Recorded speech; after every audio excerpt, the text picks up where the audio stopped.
Good afternoon, everyone. Good afternoon. I am using two devices today.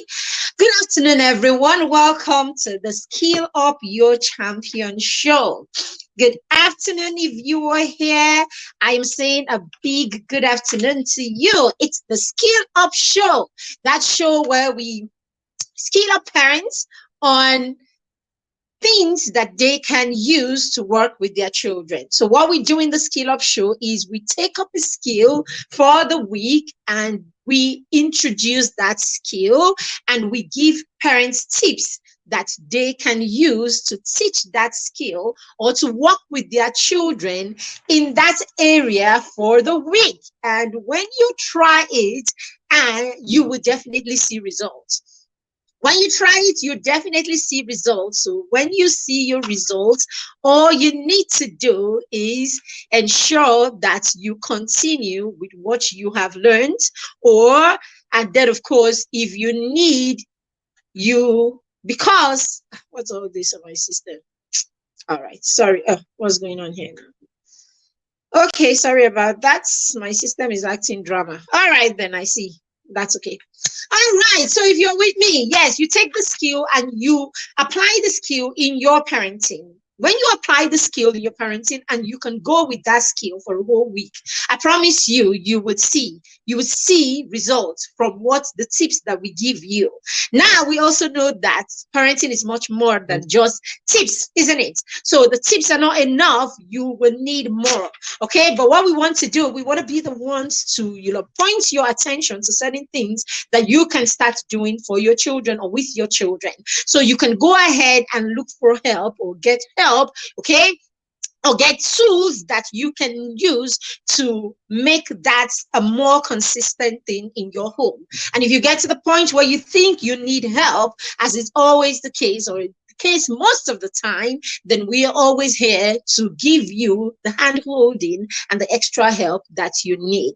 Welcome to the Skill Up Show. My name is Mary Beth Chima, and I am the convener of the Parenting Through Mentorship Academy and PTM Resources. Where are my people? If you're here with me right now on YouTube or on Facebook, okay, do let me know that you have joined me. Don't just be in the background. If you are catching the replay, let us know that you have joined, you're catching the replay, and let us know if you got value from the session, because of course you will. All right, if you're watching me on YouTube, I need you to subscribe to our channel right away if you haven't subscribed to our channel already.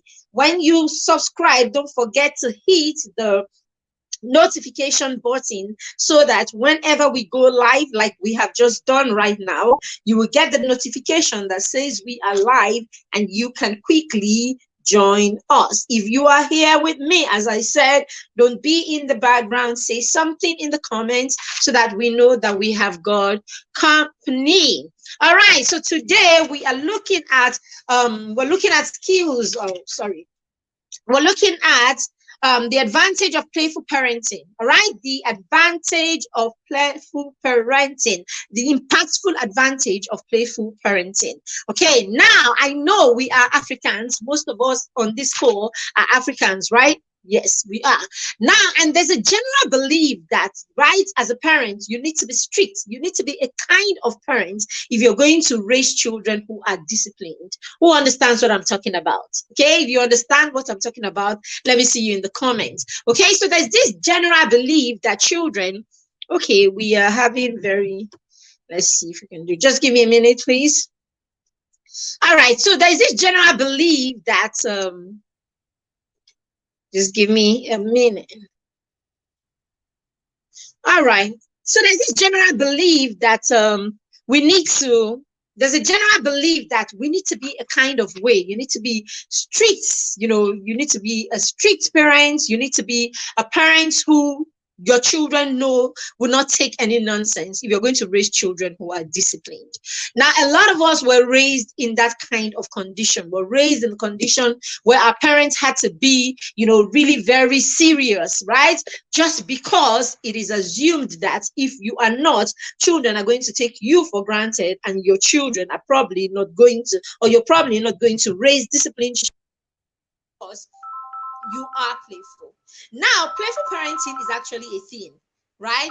Playful parenting is a thing, a lot research has gone into, playful parenting is a thing among international bodies. WHO and bodies like that are already promoting the need for playful parenting. All right. So there are researches that have gone down. Okay. There are findings from those researches that have made them to come up with proposals and, come up with proposals to communities, and all of that, families, communities, and all that, to introduce playful parenting. And this is because in those research it's been found that children would actually learn, and children will learn better and be more successful in their cognitive abilities, social skills, and emotional skills if they learn through play. Okay, so research has shown that the benefits of playful parenting, the benefits of children learning through play are just too many for us not to begin to imbibe this in our parenting, or for us not to imbibe this even in our learning centers. Now, the thing with these in our learning centers is that playful parenting is such that the child will need your attention. The child will need the attention of the adult, the caregiver, the parent who is playing with them. Okay, the child will need the attention very much. And most times in these centers, you have the caregivers, the ratio of caregivers to children is usually high, isn't it? So it's usually high. And so the effect of what's close use application, what's going on here? The effect of, the effect of playful parenting that we are looking for sometimes may not be as effective, in a school setting as it is in the home. So that's why we are advising, or that's why parents are advised to, adopt playful parenting as a form of parenting, or as a mode of parenting in their homes, right? So that's why parents are advised this way, because the benefits are too many. So as opposed to all that talk, okay, all that talk about if parents are serious and parents are, no nonsense kind of people, their children are going to be disciplined. It is seen that it's actually the opposite. It is parents who are serious, parents who are too serious, parents who are overly serious that raise children who turn out really to have all of this negative behavior. Why is that? It's simple. When children have parents who are judgmental and are very strict and are always, on their case and all of that, what you find out is the children devise ways to outsmart those parents. Okay, so when you have a parent that is constantly judging the child, a parent that's constantly, the tension, all right, in the home, there's always this tension. You would realize that when the parent is not available, or when the parent is not inside, the children will do some of those things that they are not supposed to do, and they devise because they practice how to hide these things, right? Because they practice how to hide these things and they practice ways to outsmart you. What happens is, with time, these children, of course, we know what practice does. Practice makes you better, isn't it? Okay, it helps you gain mastery, isn't it? So whether it's in negative things or in positive things, okay, the moment you have to practice something over and over again, you find out that you become better at that thing.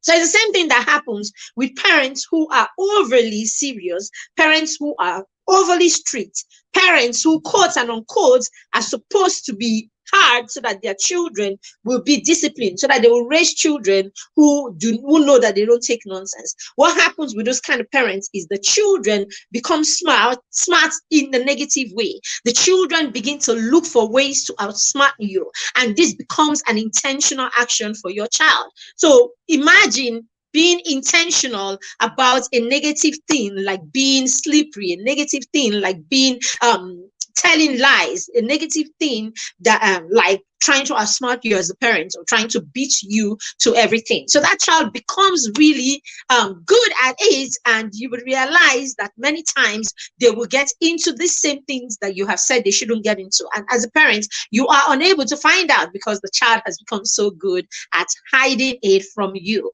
So we need to be careful what we say. Okay, so African parents tend to believe, okay, I'm saying African parents because of course our case study today is on African parents. All right, so African parents tend to think that when they are overly serious, it will bring out the best in their children. But research and experience has shown that it is the other way. Rather, children like that become more experienced in trying to outsmart you or trying to beat you to it.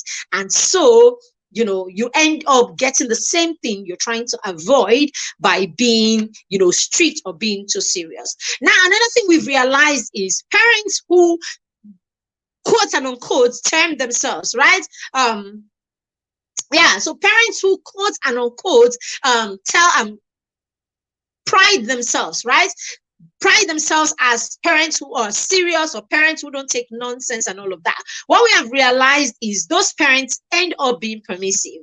Okay, you are that parent who thinks you're really very serious, you don't take nonsense and all of that. What happens is you don't take nonsense, you don't this, you don't that, and all of that. But hey, you leave your home from time to time, you go to work and all of that.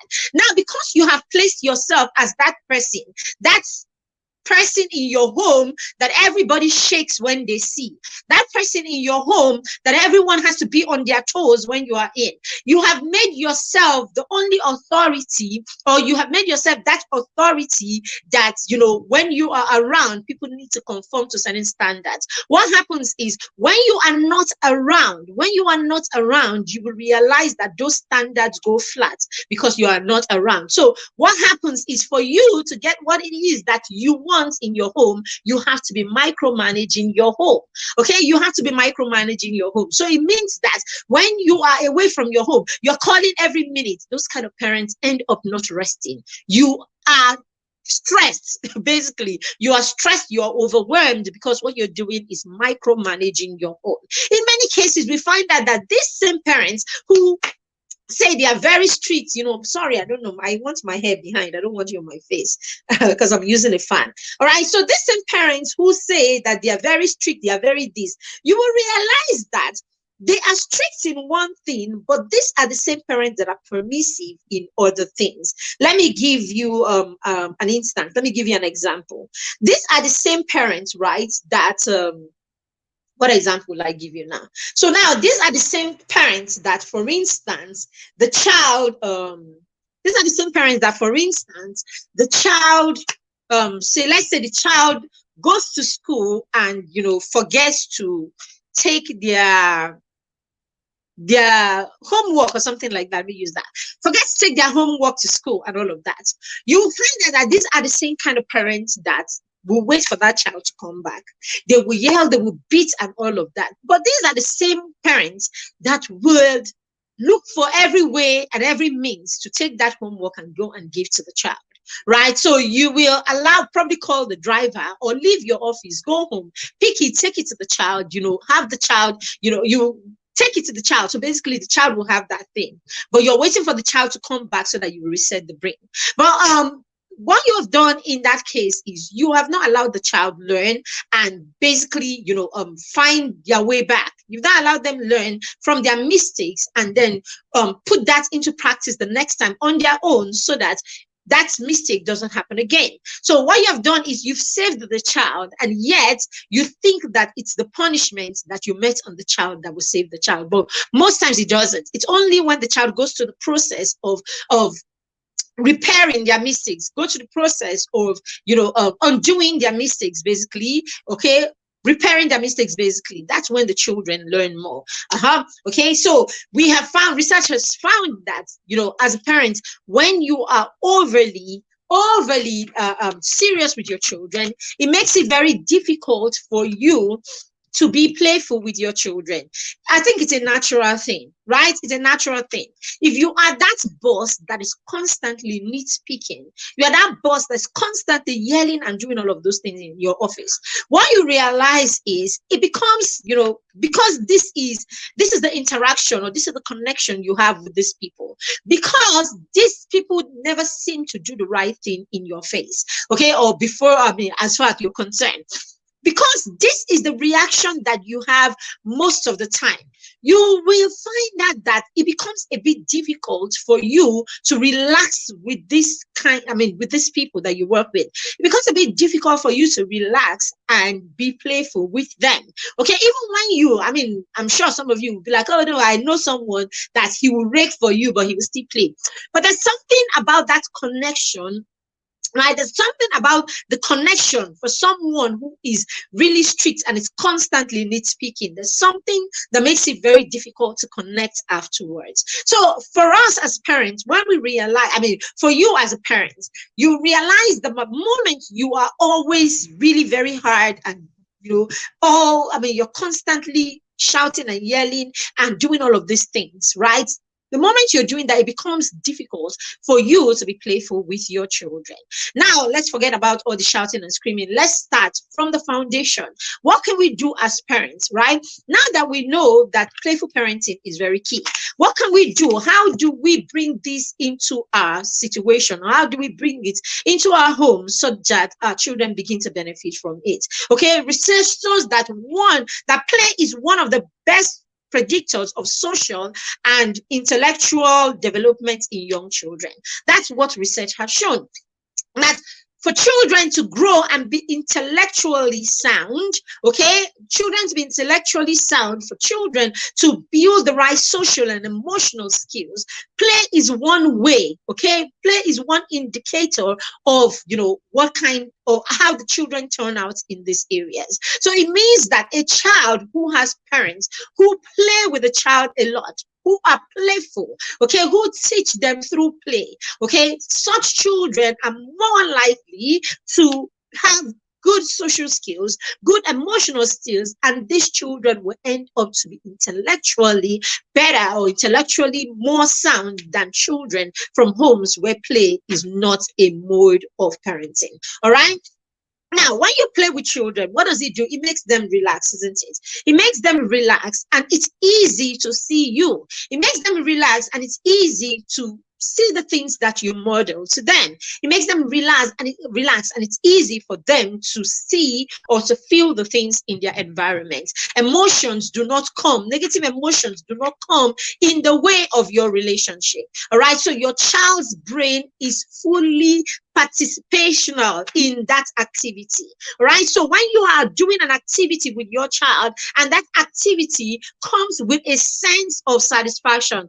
Hey, okay, I see Folakemi, thank you for joining me. Anulika, thank you for joining me. All right, if you have friends that need to be here, okay, go ahead and tag them right now so that they can be a part of this session and they can ask their questions live as we are on this topic right now.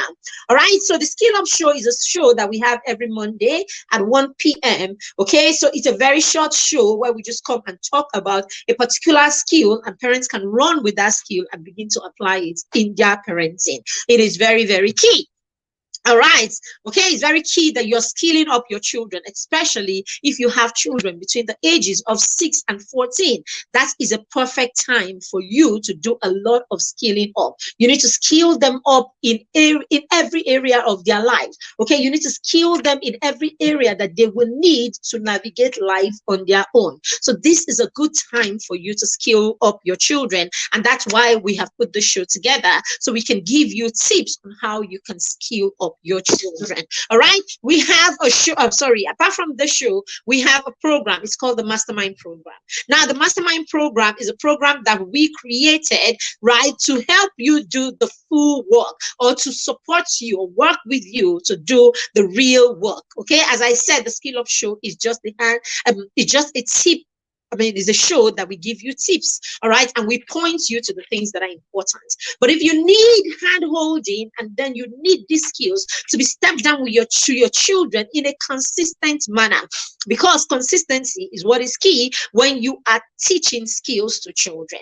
And most times as parents, we are so busy, we're unable, and then some of us still have our emotions all over the place, stopping us from skilling up our children as we should. So that's where we come in and we partner with you so that we can make the skills that we're passing down to our children a consistent thing. We can make it a consistent thing, and we can give you the accountability that your child needs to gain mastery. You cannot achieve much without accountability, especially in children. Okay, if you're teaching a child something, the best way to speed up your result or to make that result become internal and not just externally motivated is to create an accountability system, something that is supporting a system that is supporting your child, encouraging your child, motivating your child, okay, and being there with the child. And that's the fastest way for you to get your child to become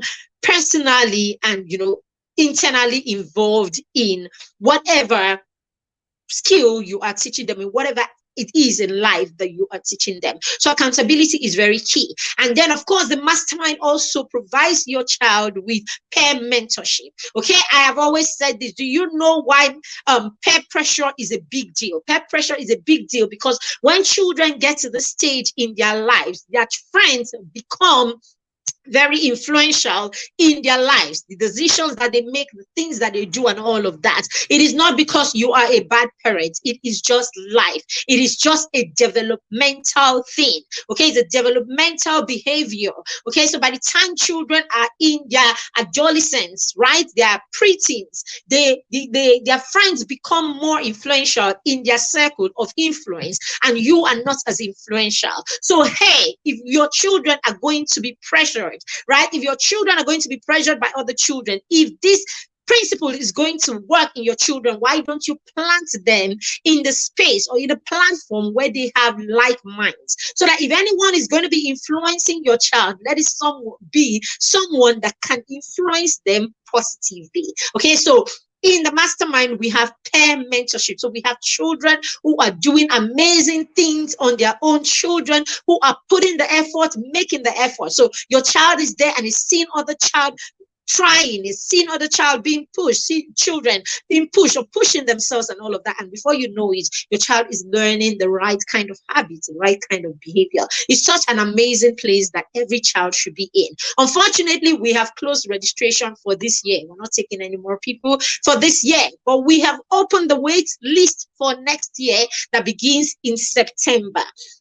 We begin at the beginning of a school year so that your children set goals. We have their goals, we have the plans for the goals, we have our vision board before us, and we begin to work with them so that we can make them people who can direct themselves, build executive functioning skills in them, and step down all the skills that they need to be able to navigate the world. By the time we are done with your preteens, we will launch them into their teenage, and you will have a teenager that is highly skilled. That's where you can eliminate all this fighting and quarreling that you see the average parents having with their teenagers. Most times, the reason you see parents have all these squabbles with their teenagers is because their teenagers are unskilled. All right, so back to what we were talking about. Okay, so I said the benefits when children have play, when you parents are playful in their parenting, all right, when they adopt the playful mode of parenting, what you have is the benefit. The children benefit socially, emotionally, they benefit socially, they benefit emotionally, and it's even therapeutic for your child.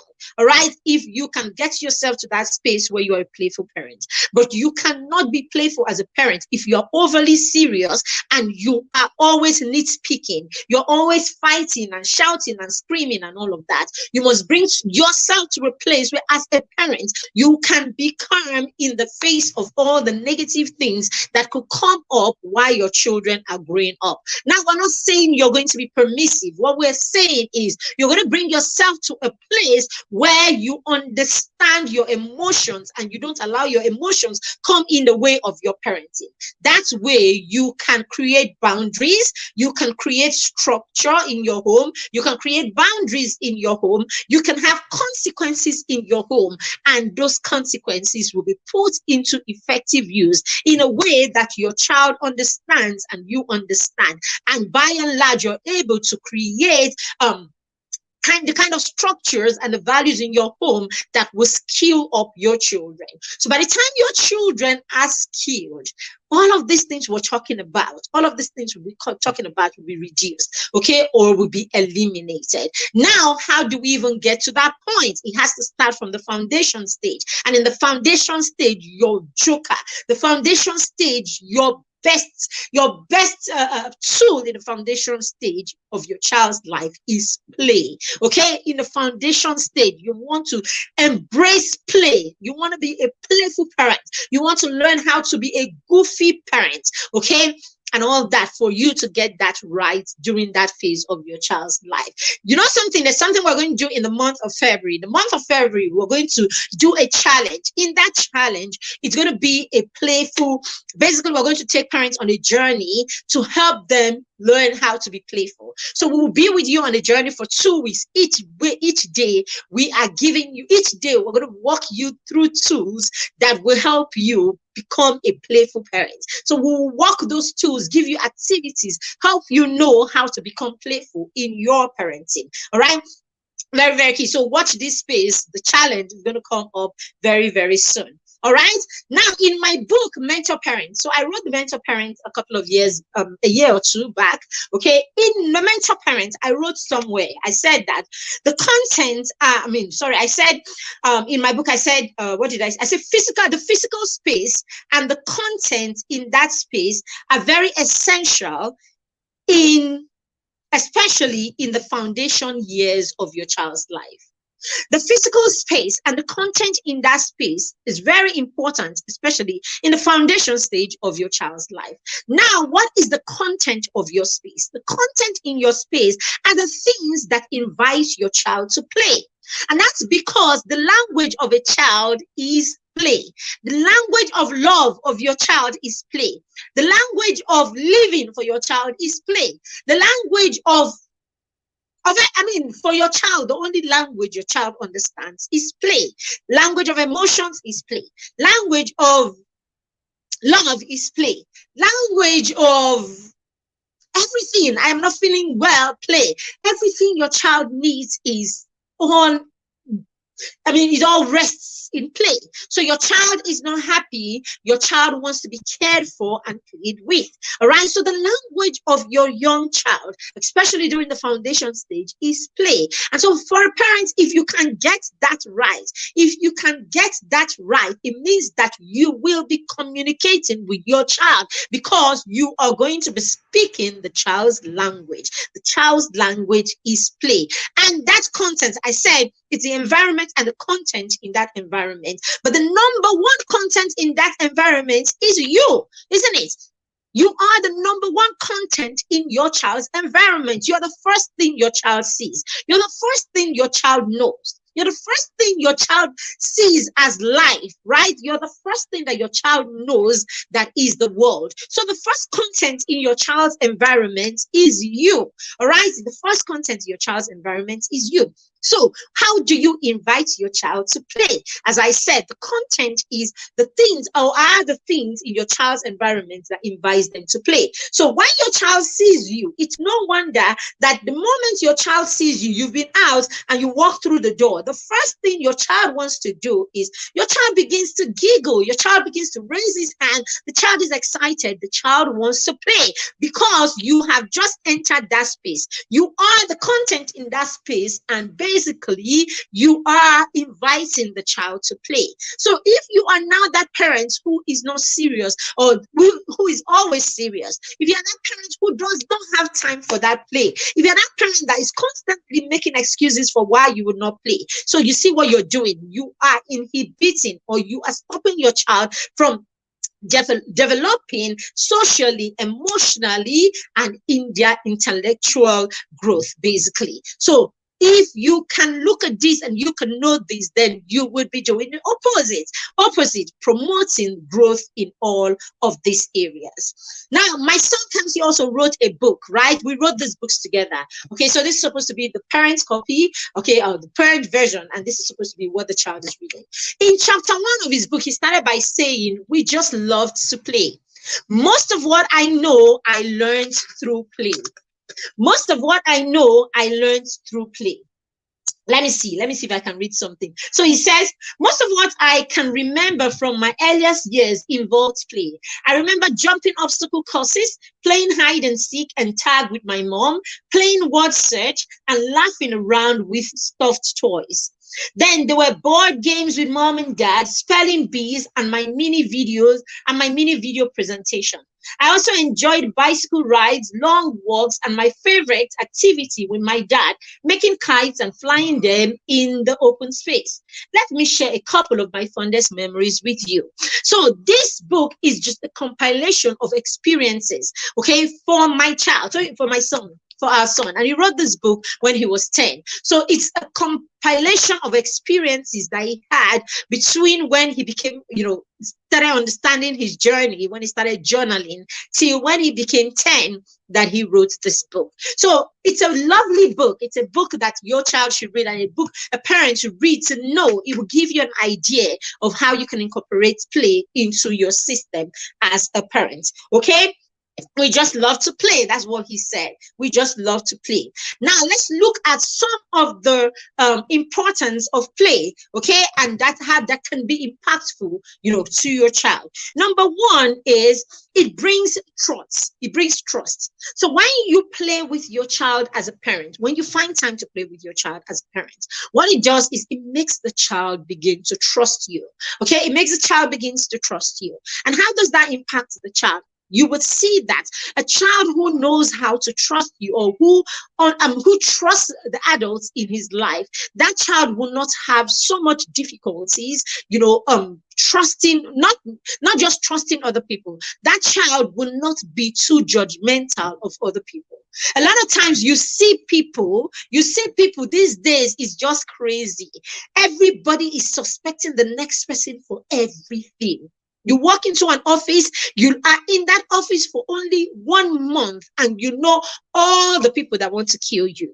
You move into a neighborhood, and the next thing, 2 weeks after you move into the neighborhood, you know all the people in the neighborhood are all witches. So a lot of times when you find people who have issues trusting other people, or trusting that other people have good intentions at all, it's not, it's different when you've had experiences with people and you can say, oh, this.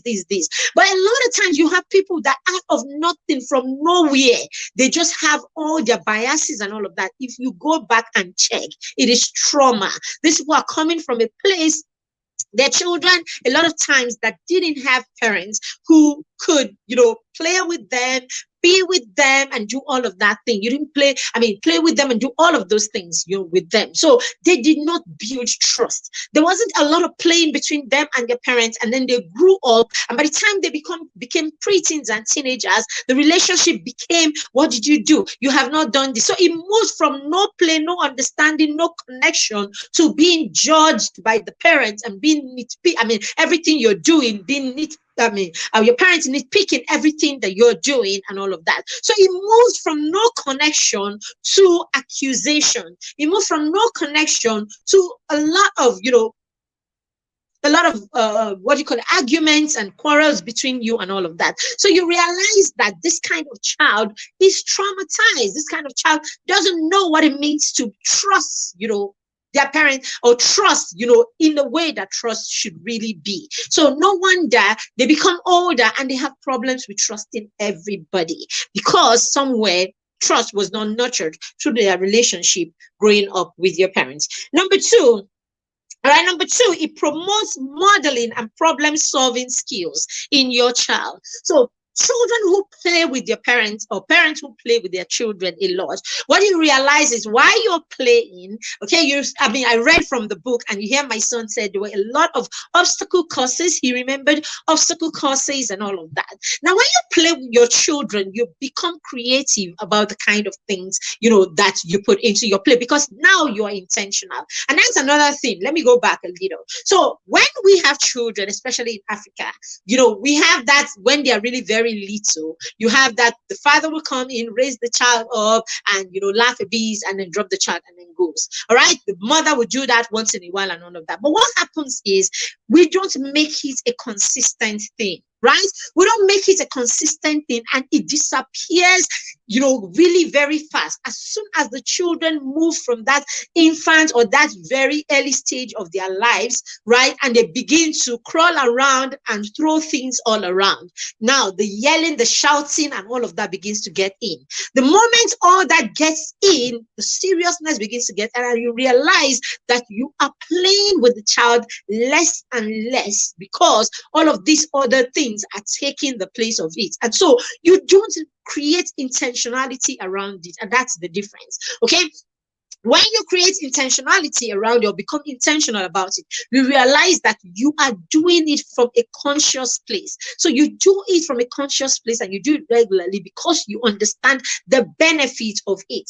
That's the difference between an intentional parent and an ignorant parent. The intentional parent understands the reason behind what they are doing, the benefit of what they are doing. So even when their emotions are not in the right place, when they are upset, they know the benefit or the harm of the way they react to that emotion per time. So because you're conscious of the results, or you're conscious of the outcome of your actions, then you are able to intentionally, give out what kind of action you know is right per time. All right. And so you don't allow your emotions be ahead of you, basically. That's the difference, really, between an intentional parent and an ignorant parent. And even when you make mistakes as an intentional parent, because you know the damage of these mistakes, if you don't fix them, you are able to go back and fix them. So you find that an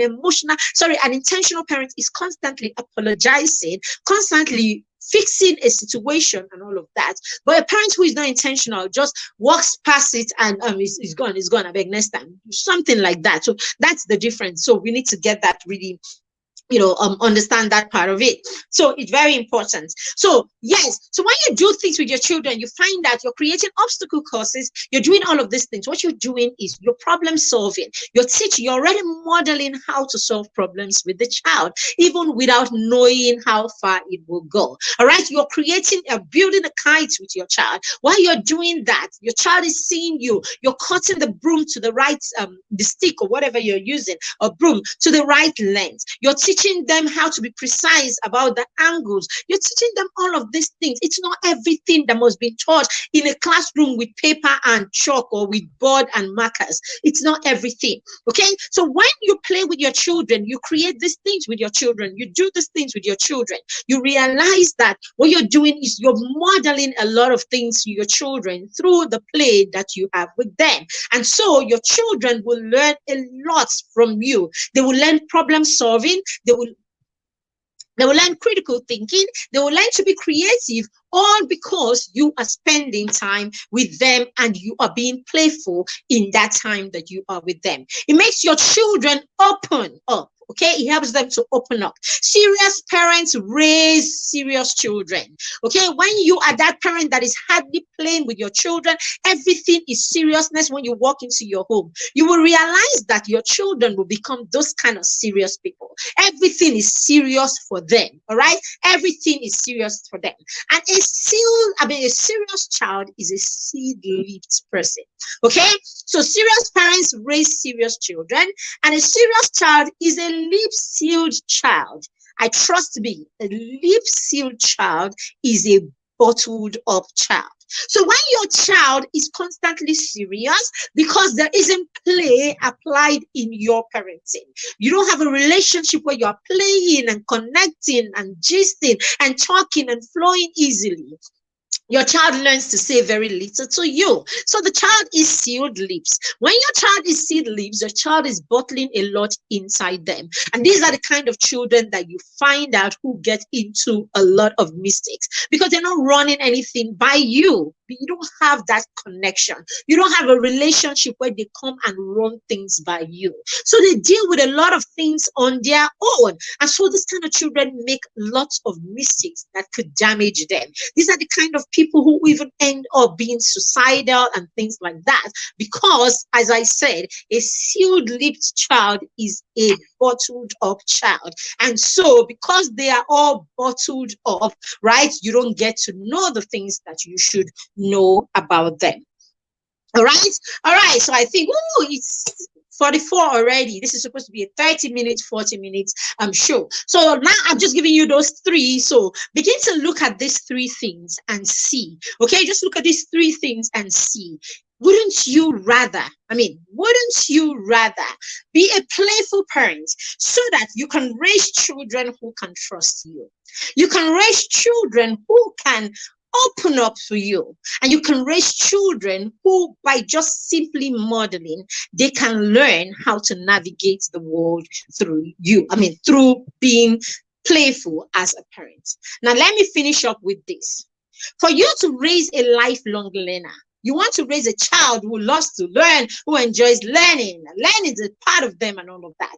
Your lifelong learner, raising a lifelong learner is not tied to all those many teachers and many people that you bring into your home to instruct your children. Those straight-faced people who come in to instruct your children, that's not where your lifelong learner is, going to emerge from. Your lifelong learner is going to emerge from that playful parent and that playful faced person that they learn to trust between ages 0 and 5. As toddlers, that playful parent, that person rolling on the floor, that person making Play-Doh with them, that person that is that person that is building their blocks with them, that person that is playing hide and seek, peekaboo with them, that's where your lifelong learner is going to emerge from. Okay, that person that is rolling on the floor and all of that. Your lifelong learner is going to emerge from that from that person that is sitting down and having those sessions where they listen to the child say all the silly things that they want to say happened in the classroom and all of that when they are young children of school age and pre-tweens. Okay, that time that your child wants to chat around and talk, that one that makes you just want to hold your head and be like, can you give me a minute? Now, the fact that you can stay in there as a parent, playing with them, asking those questions about, so what happened between you and Benga in school today? Oh, you guys are quarreling. So how did you fix it? What would you do tomorrow? That's where your lifelong learner is.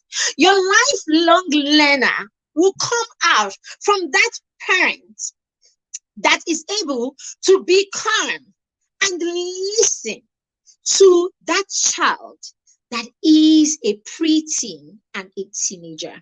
You're able to calm down, listen, okay, and then create firm boundaries and let consequences take their place.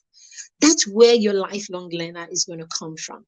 Your lifelong learner is going to come from that parent who is able to step back and trust their teenager at the age of 18 and their young adults to make the right decision, because you have been there from their foundation stage, playing and rolling on the floor, from their teenage stage, right, about when they were preteens, listening to all their rants, or when they are pre-tweens and twins, 6 and 8, 7 and 13, listening to all their rants, listening to all their silly jokes, listening to all their stories that never end. When you're there calmly in the face of their mistakes, listening to them, admonishing them quietly and calmly, right, supporting them, being their mentors, exposing them to people who can support them. When you do that, then you will be raising a child who is a lifelong learner.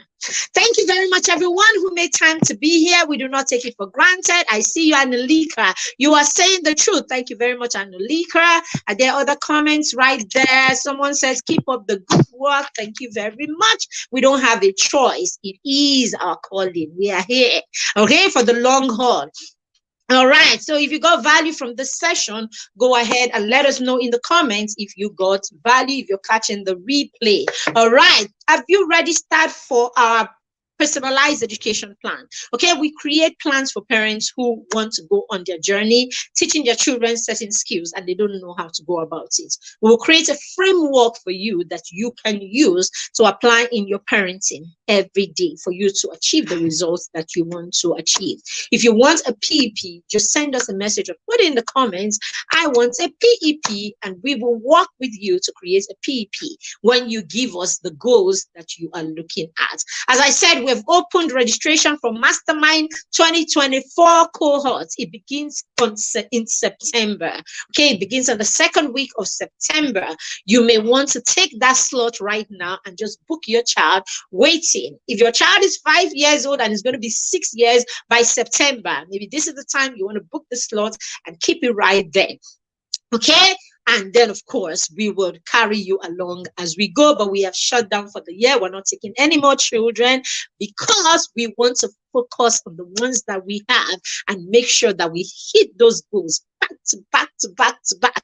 All right, so thank you very much, everyone. Have you downloaded my free purpose card? Go and download the purpose cards. They will be helpful for you to have conversations with your children about living a purpose driven life. Thank you very much. I do not take it for granted that you allow me be a part of your parenting journey. Have a lovely, lovely, lovely rest of the day. Bye to you.